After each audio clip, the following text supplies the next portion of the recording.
Thank you for joining CIE's weekly analysis of the Hamas-Israel war with the best analysts, scholars, rabbis, journalists, economists, and diplomats from around the world. I'm Ken Stein, the president of the Center for Israel Education and the Emory University emeritus professor of contemporary Middle Eastern history, political science, and Israel studies. Please note that our 23 prior webinars are archived on our website, israeled.org.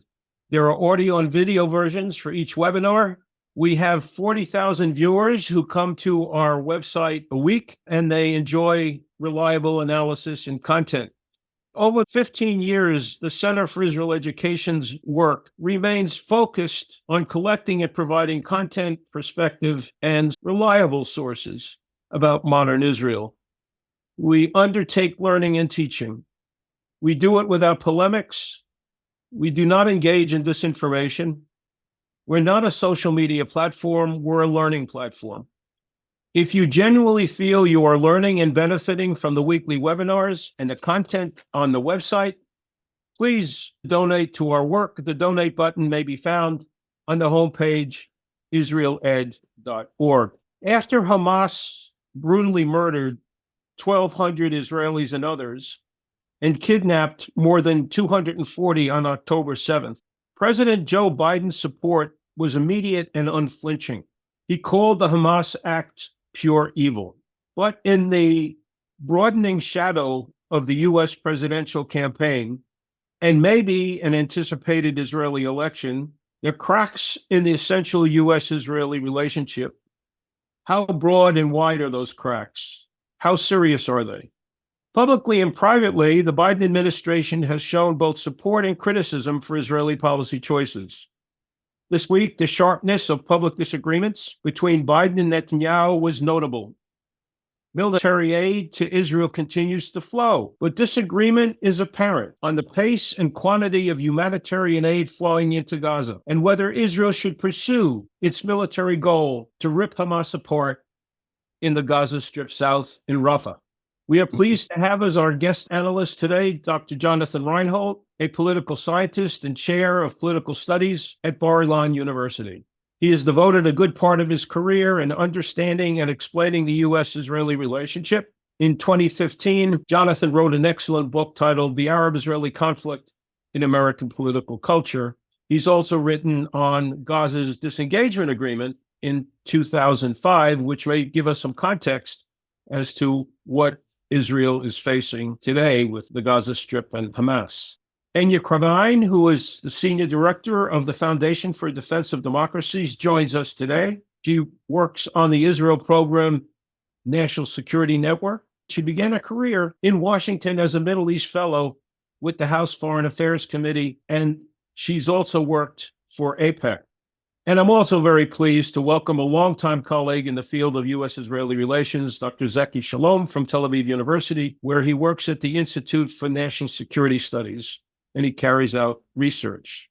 He's written on Israel's nuclear option, on former Israeli Prime Minister David Ben-Gurion, and more recently made comparisons between the outbreak of the October War and the attack on October 7th, with articles focusing on Moshe Dayan and Henry Kissinger. In both instances, Israel was surprised, and both times the U.S. president aligned with Israel in providing materials for Israel's security, and both times the Secretary of State went flying through the Middle East, trying to calm down tensions.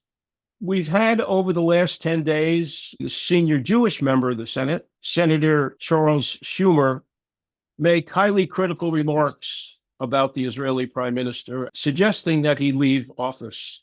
This tension in the relationship that's been building for the last 5 or 6 weeks, is it one over style, one over substance, one that has legs and is long-lasting, one that is temporary? I would say that underlyingly, there is a genuine difference of policy, and that this is not unprecedented at all. In almost every Israeli war, there is American pressure at some stage, heavy pressure, heavier than what's been applied now, for Israel to wind up its military operation. And I will quote the former head of the Israeli Internal Security Service, Avi Dichter, who asked the George W. Bush administration in 2002, when they were fighting the Second Intifada, how much force could Israel use? And the Secretary of State responded, you can use slightly more than we say you can. And I think that that remains true, and there's nothing unusual about that. And while it is a serious issue, it would not, under normal circumstances, affect the underlying strength of the U.S.-Israeli relationship, because the ties that were related to values and different parts of the American public that were overwhelmingly supportive of Israel meant that when there are disagreements, after the disagreement is over, support for Israel returns to what it was. The crisis that we see now that is unprecedented is that one of the pillars of the special relationship, which is domestic American support for Israel being consensual, is no longer solid. It is no longer strong. It was always bipartisan until a decade ago. In the last decade, sympathy for Israel over the Palestinians has collapsed among Democrats, who are now more or less evenly divided in their attitudes towards Israel and the Palestinians. The younger and the more left-wing, or as Americans would misuse the word, liberal, the more hostile they're likely to be to Israel, the more centrist, and the older they are, the more likely they are to be friendly towards Israel. This is unprecedented. So it is an important thing to take into account. But on the other hand, I am going to say that at least with this administration, there is a very close understanding of the world strategically. And there's no doubt that the president himself, Biden, and the Israeli security establishment, while they have policy disagreements, do see the world in a similar way, and that the two defense establishments have never been as close as they are now. Are you referring to Israel Hamas, or are you referring to Israel and its place in the Middle East vis-a-vis Iran? I'm talking about globally.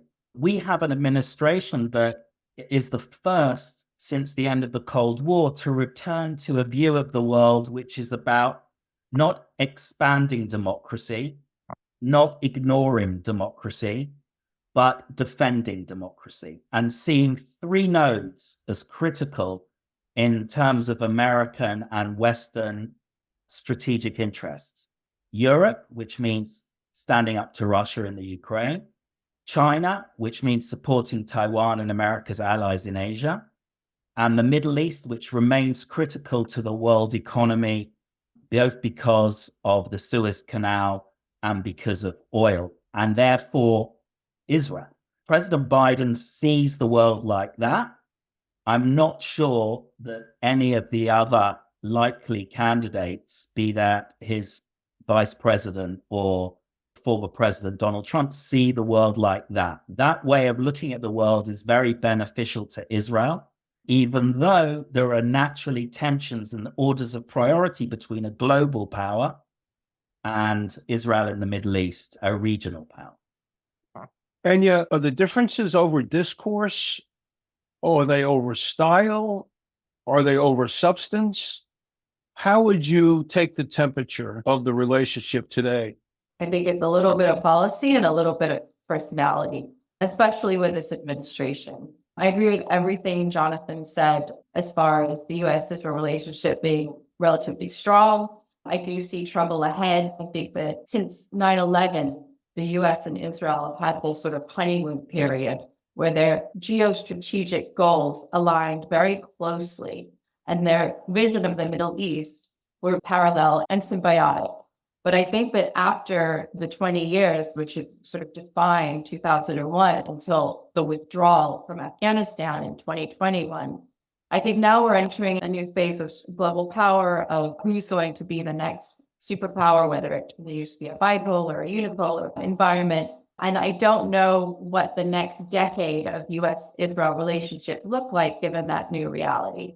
So I would say there are troubling trends, not only within the Democratic Party as far as anti-Israel, within both parties as far as isolationists and wanting to withdraw and shrink America's footprint in the world. And all of this is hugely relevant if what we see with the ongoing threats from Russia and from China and potentially superpower competition, I don't know where Israel fits into that, but it certainly is going to be different from the 20 years that we've just all lived through. What do you mean by different? So America, in 9/11, we were all watching it from our different perches, and it was a defining moment for a generation. The last 20 years, I think, in a lot of America's policy in the Middle East was born of that moment. With the withdrawal from Afghanistan in September 2021, I think there was a pivot. There was a real pivot. Obama talked about a pivot to China, and it never really happened. Obama got sucked right back into the Middle East. But when we finally withdrew our troops from Afghanistan in that very bungled withdrawal, I think it truly was the moment when America said, we're done with the Middle East. And what that means for Israel is yet to be seen, and how Israel fits into this new power dynamic where America is truly focused on China, and now with the war, Russia and Ukraine.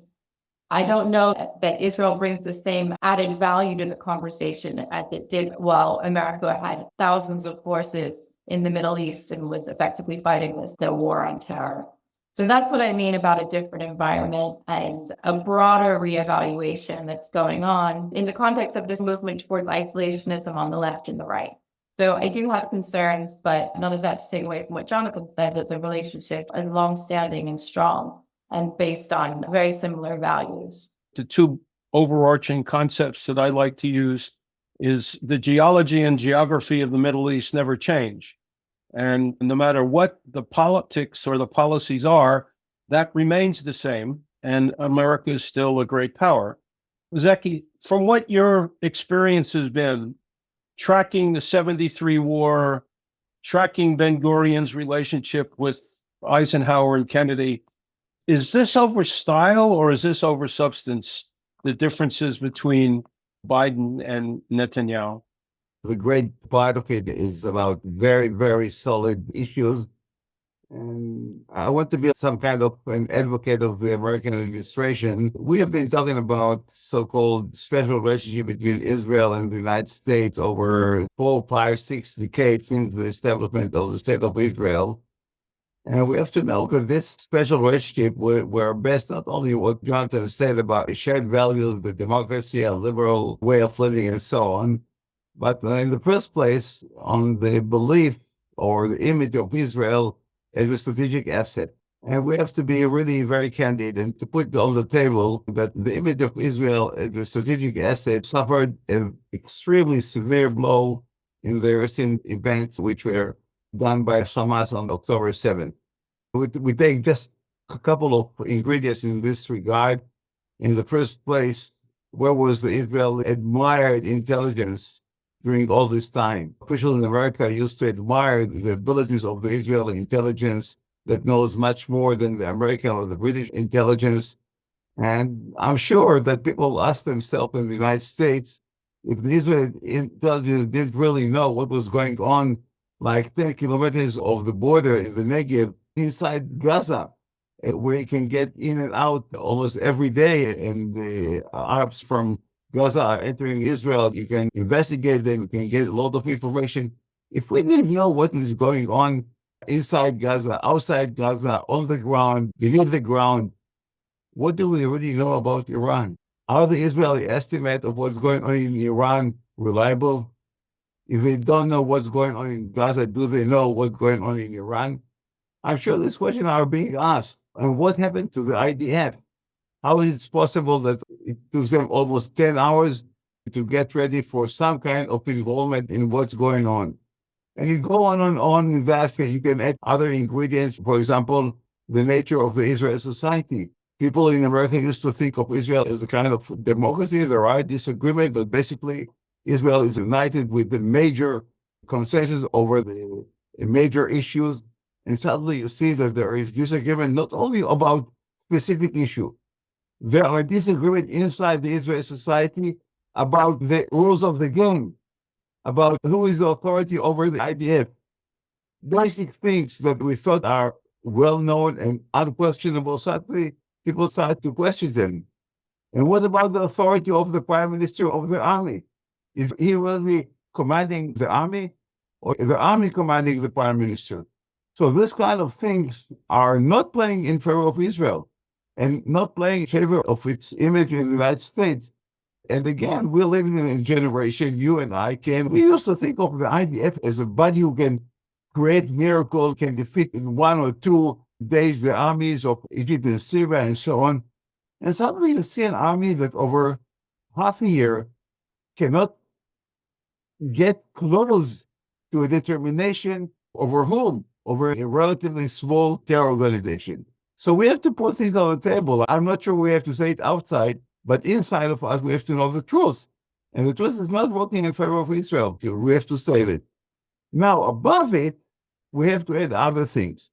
Yes, there is differences between Israel and the United States, and as Jonathan said, it's not new. We have been in much worse disagreement. The disagreement over the Dimona project actually led to the resignation of Ben-Gurion in 1963. We may mention the demand of the United States of Israel in the mid-50s to withdraw from 1/3 of the Negev to give it to Egypt. There is a kind of thinking that has been inherited in the relationship between the United States and the Israelis, that the United States knows better than us what is good for us. We'll tell you what is good for you. It's good for you to withdraw from part of the Negev. It's good for you to accept into your territory 100,000 refugees. It's good for you to adopt the two-state solution. We tell you it's good for you. It's kind of something that has always been between the parents and children, that the parents think that they can dictate to the children what is good for them. We are still in such a position where the Americans think that they can tell us what is good for us. As I said, it's not you. In every major strategic issue in Israel, there was a disagreement with the American administration. Jerusalem, refugees, Yom Kippur War, Six-Day War, the Intifada. On every issue, there was a disagreement. And I'm telling the Israelis in the ISS, eventually it depends on us. If we show the Americans that we are determined and we are united, the American will accept what we are doing. If we decide to go this night into Rafah and carry out a military operation, the Americans maybe will criticize it, but eventually they will accept it. On many things, we said no to the Americans. And the Americans not only accepted it, but actually it enhanced the relation between us and the Americans. We saw it to the Americans on Dimona. And when Bolden went to President Nixon and said, President Nixon, I have to tell you, we do not accept the Rogers plane. You can do whatever you want. Israel does accept this plane. And then he said to her, Madame, don't worry. You and Kissinger know that the plane is dead. Rogers will think that it's still alive. But we know that this is a dead plane. So the issue is much more dependent on us rather than on the Americans. And if we have to blame somebody for lack of ability to make decisions, it's our government and our decision maker. That's a really good overview and summary. When Zaki referred to Dimona, he was referring to Israel's effort to acquire a nuclear weapon, contrary to the policy of both Eisenhower and John Kennedy. And that's where Ben-Gurion ran into some stiff resistance. And Zaki also is correct in his statement about the differences between presidents and prime ministers, not the least of which was the major difference between Reagan and Begin over the bombing of the Iraqi reactor in 1981. 2 or 3 years later, everyone said Israel did the right thing, but that was not what Reagan said initially. And of course, we know the great difficulties and distance between Menachem Begin upon his election and the attitude of Brzezinski and Carter.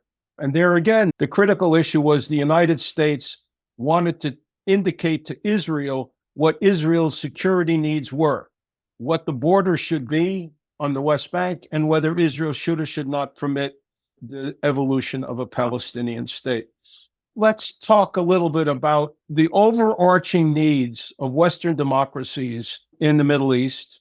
A shift to China and the Far East still doesn't diminish the importance of oil. that still doesn't diminish the necessity to have access to and through the Suez Canal and the Red Sea. How does the Biden administration or any administration in Washington reconcile that?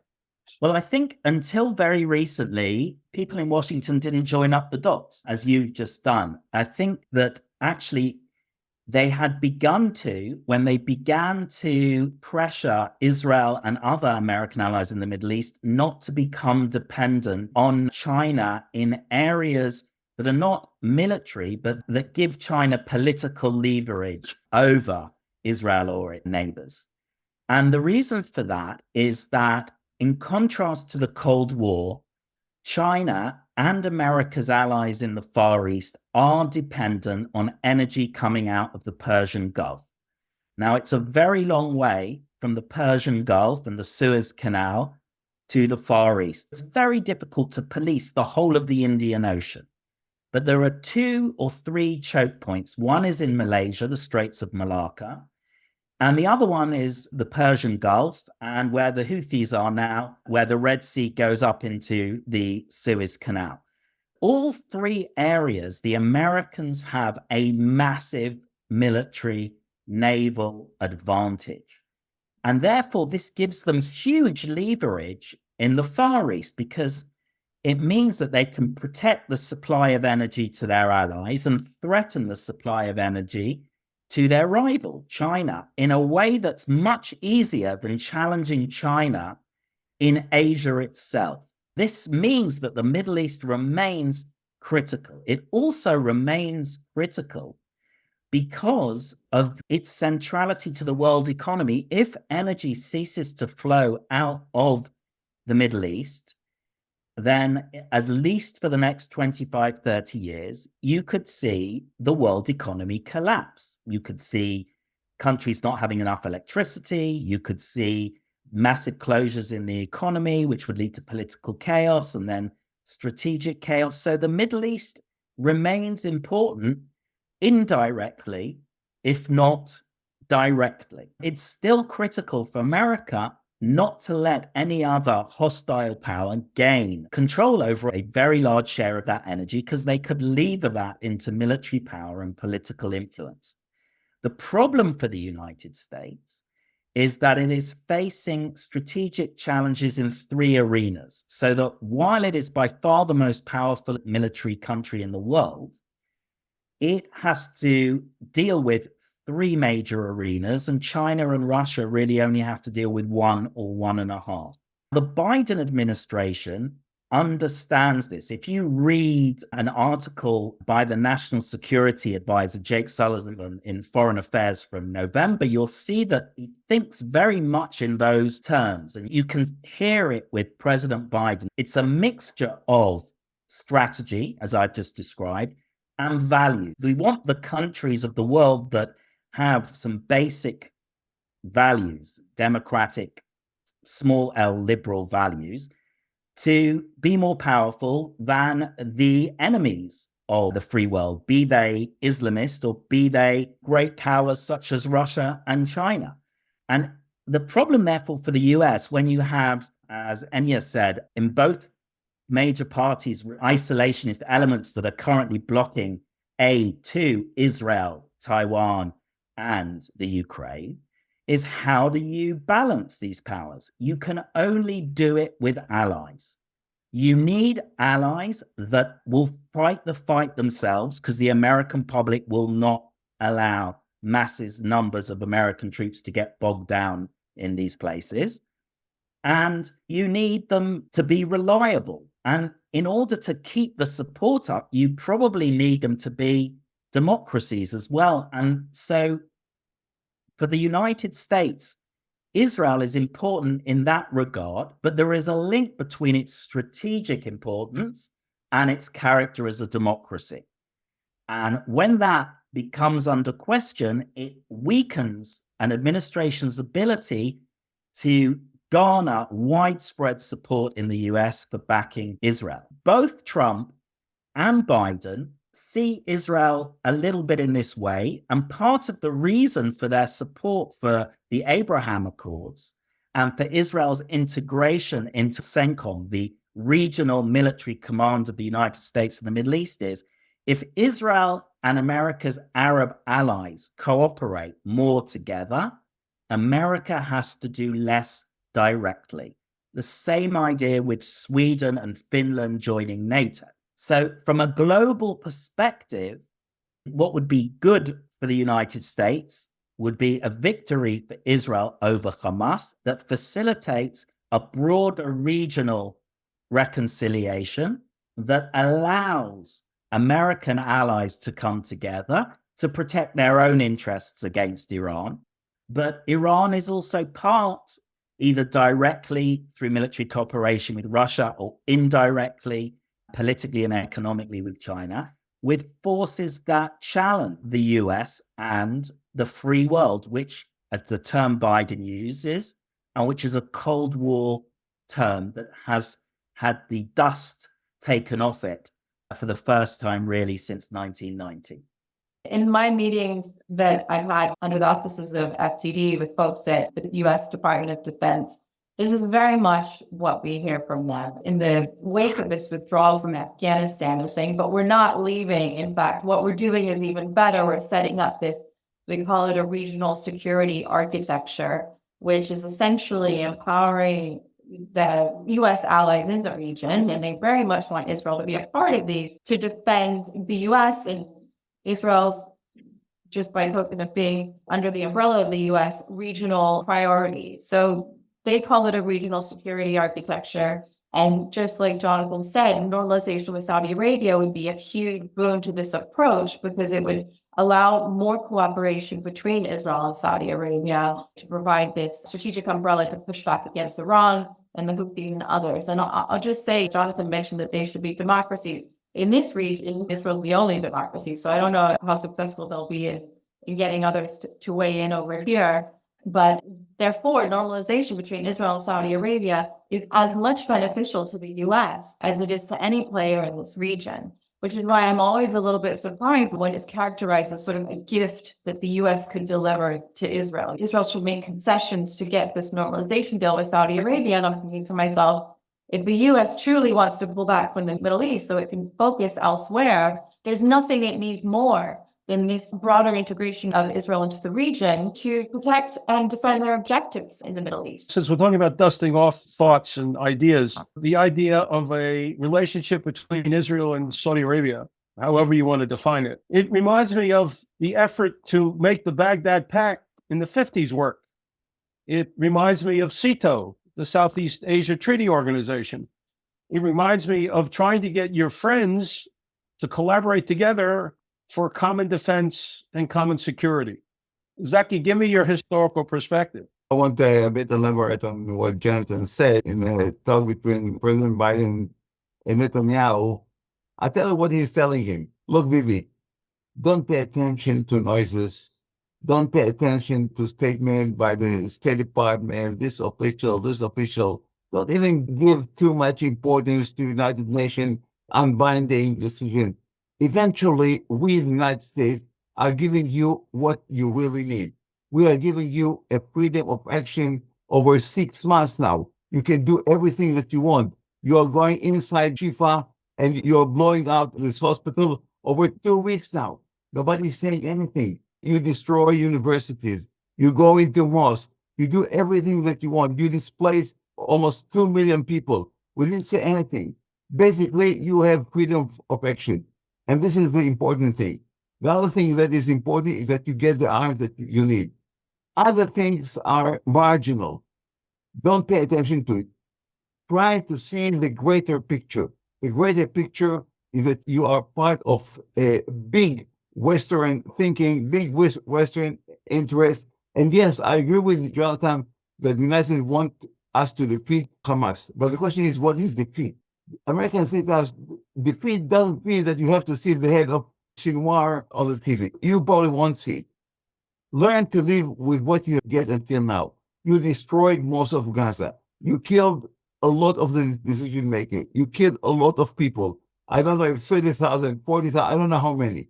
But you really have a great, massive destruction inside Gaza. You don't have to get all that you want. get yourself into the picture. There are bigger things ahead of us. One is the normalization with Saudi Arabia. We have the issue of Ukraine, which is much more important and much more dangerous to the United States. You don't have to finish the work now. As we say in Hebrew, "Lo alecha melacha ligmor." You don't have to finish everything right now. Give yourself time, give yourself a break. Eventually, you suffer for your own failures to a large extent, and just get a rest. Time will enable us to build a huge block of Western interest, which will benefit you. See yourself as part of a big block. Don't look at things only from your own eyes, which are directed, I must say, in a kind of thinking of revenge. Israelis want revenge. The pictures of the October 7 are not moving out of our heads. And yes, people want a kind of revenge. And I think slowly, we have to think also in a rational way and put ourselves in a bigger thinking. There is a rational in the American thinking. I must say that. I'll just say one thing about Zaki's comments. Respectfully, I don't know that Israel has freedom of movement. It's been able to do a lot, and 6 months sure is a long time, and I take my hat off to Biden for his clarity in the beginning. But Israel seems to me, especially recently, but maybe from the beginning, has been restrained. And all of this talk about don't go into Lebanon, and now this standoff about Rafah, which is a critical part to finishing this war, in my belief, and it sounds like from the belief of the members of the Security Cabinet, I don't know if it's been freedom of action. And there's still 100 hostages that we haven't talked about. It's all good and well that Israel's delivered a blow, but it's only received half of its hostages back. And that is an existential tenet of this war, and an existential tenet to living in Israel. So many Israelis live within a stone's throw of some hostile Palestinian group. How can you go on without showing them that you will do everything you can in order to bring you and your children back if heaven forbid you're kidnapped? So I'm not sure about that freedom of action thing. I think the jury is still out on that. But this anti-Israel movement in Washington is not a monolith. So you look at AOC, Ocasio-Cortez, and her comments, and it's obvious that she knows nothing about what she's talking about. Let's be honest here. The woman truly does not understand what's going on. She can't define occupation. She doesn't know where Palestine is. She's lost. Jamal Bowman's squad, I would put into that same category. I think that the people that we have to worry about are the more sophisticated actors who actually do understand what's going on, and who are beginning to show signs of wanting to question the establishment, the Democratic establishment, which has traditionally been pro-Israel. We're looking at people like Chris Van Hollen and Chris Murphy and Bernie Sanders and some of these other more sophisticated actors who've been in the system a while, but now they're seeing an opening. They're seeing an opening, and they're making moves, and they're coming out with statements that they've never made before, and put Chris Van Hollen in that category as someone that looks like he might make a play for leadership in the coming years, and is saying appalling things. So again, not a monolith. I think you have a spectrum of folks that are on the left who are beginning to oppose Israel for different reasons and with different motives. I would put AOC and the squad adjacent at the end of the most uneducated and unknowledgeable. And then I would put other folks who are very knowledgeable and have a long history on these issues as potentially way more dangerous. And they're not the far left. These are just run-of-the-mill Democrats who see a political opportunity here and are likely going to go for it.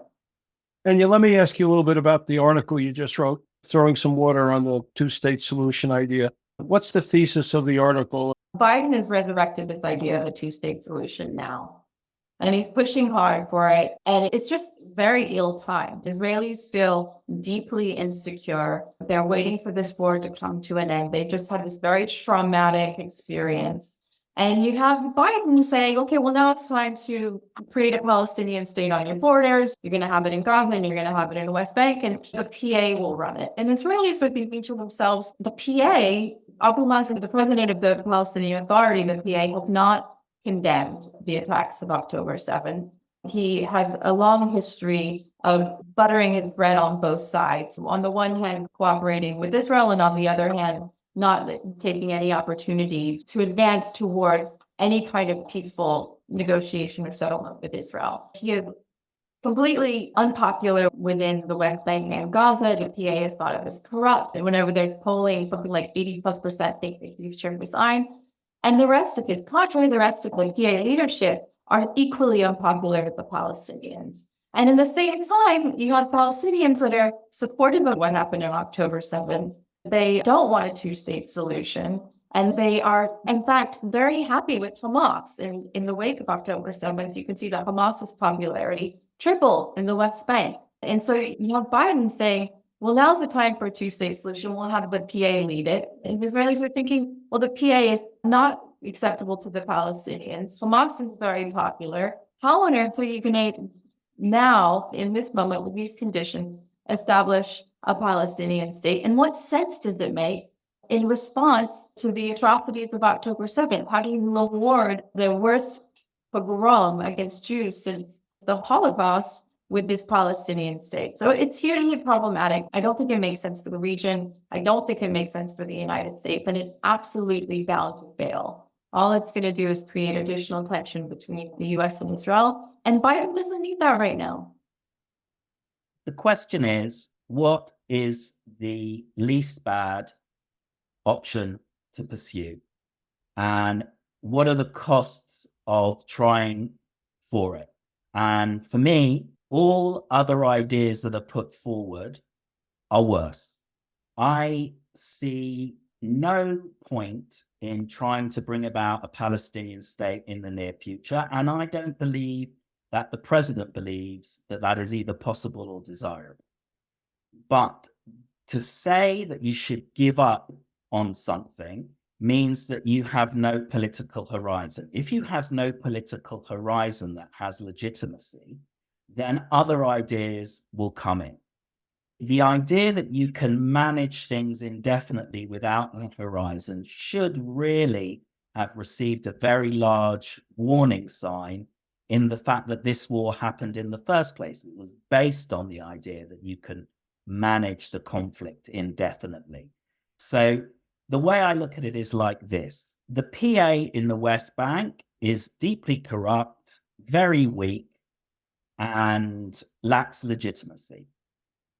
However, if indeed Israel destroys the governmental structure of Hamas in Gaza, and if indeed it destroys Hamas as an organized military force as opposed to terrorist organization, there will be an opportunity.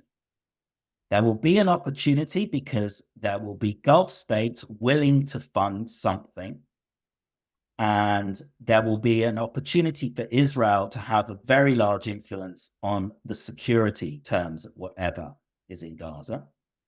And there'll be an American administration who wants to tie it to regional improvements. So the only Palestinian I can think of who's ever succeeded at governance is Salam Fayyad, the former prime minister of Palestine, who improves the rule of law, improves the economy, and was not corrupt.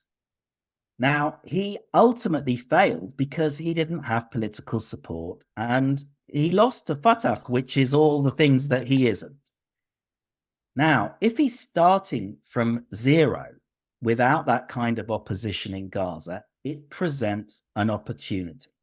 Now, in order for him to be Connecticut state as opposed to the federal state in Washington, he will need to be under the umbrella of the Palestinian Authority, because Palestinians and Arabs and Muslims need to believe that this is an authentic, patriotic effort, not one designed for the benefit purely of Israel. But that doesn't mean that the Palestinian Authority in the West Bank has to be in charge of running Gaza. He can be in charge of running Gaza. The funds can go to him. But he's not in charge of negotiations internationally. And like Enia, I don't believe in international negotiations. I think what's important here is that there's an opportunity to show a different way, to show that if you have a patriotic leader who actually improves the lives of Palestinians, that works with Israel on security, it can symbolize possibly a different way of doing things. And that has to happen within a rubric which says if you do X, Y, Z, H, F, Z, all the rest of it, there can be a Palestinian state at the end of it. But if you do not, there will not be. And being part of such a dialogue with the Americans allows Israel to say, this is the only way we're going to do it. Fayyad understands there's not going to be a Palestinian state in 5 minutes. I think that Biden and Jake Sullivan understand. I think that saying it is critical, but it's much the same as what Zaki said regarding the administration putting sanctions on 5 Israeli extreme settlers while supplying Israel with tons of weaponry. Yes, it's part of the optics. It's meaningful in a long-run sense. America's signaling vis-a-vis settlements and violence. But the short-run objectives are very different. The question for me is actually a different one. Is America prepared to say to Abbas, I don't care if you don't want someone like Fayyad running Gaza. We are going to back him. You can't tell us that you're the democratically elected leader of the PA, but we won't touch you. You want to talk to the European Union. You want to go to meetings. You want to represent Palestine in negotiations. Fine. But we're investing in the Gaza thing. I think it's an opportunity. Do I think it will succeed? I don't know. I just can't think of anything better. And I think that this has a chance. I think it has minimal security challenges from an Israeli point of view. I think that if we want, we will get a situation like Area B in the West Bank where we can go in if we need to. And I see it as low risk, high gain with perhaps at least a chance of success, not more than 50%, but a chance, a realistic chance. And honestly, I can't see anything else that will have any kind of chance of success beyond a very, very short time frame. It seems that there is a view that says the Palestinians need to empower themselves. They need to take control of whatever they can take control of with a measure of accountability and administrative efficiency. And they should just go about and do it.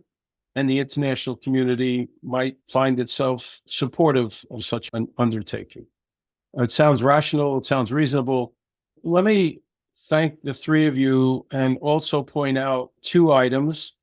A periodic assessment of the U.S. Israeli relationship is done by the Congressional Research Service. There's a gentleman named of Jim Zanotti who's been writing these 2 or 3 times a year. And this last one that came out in March dealt with the U.S. Israeli relationship and also dealt with the Hamas attack in October, which I thought was quite good. It's only 11 to 13 pages long. The second is an assessment on what worked then from 73 to 79. And there's some lessons to be learned there as to why it worked then and why it won't work now. The biggest answer was there was a measure of trust between Egypt and Israel, between the leaders, and no one doubted the sovereignty or territorial integrity of Israel or of Egypt. They both agreed that both had the right to exist as states. I don't think you have the trust, and I don't think you have a willingness to accept the sovereignty and territorial integrity of the other in 2024. Let me thank the three of you very much for your contributions. All three of you added immeasurably to the historical perspective and the context of what Israel is facing and what the world is facing with this war between Israel and Hamas. Please join us for the webinar next Wednesday at noon. And if you're pleased with some of the content today and you'd like to support the work, please do so by going to our israeled.org homepage.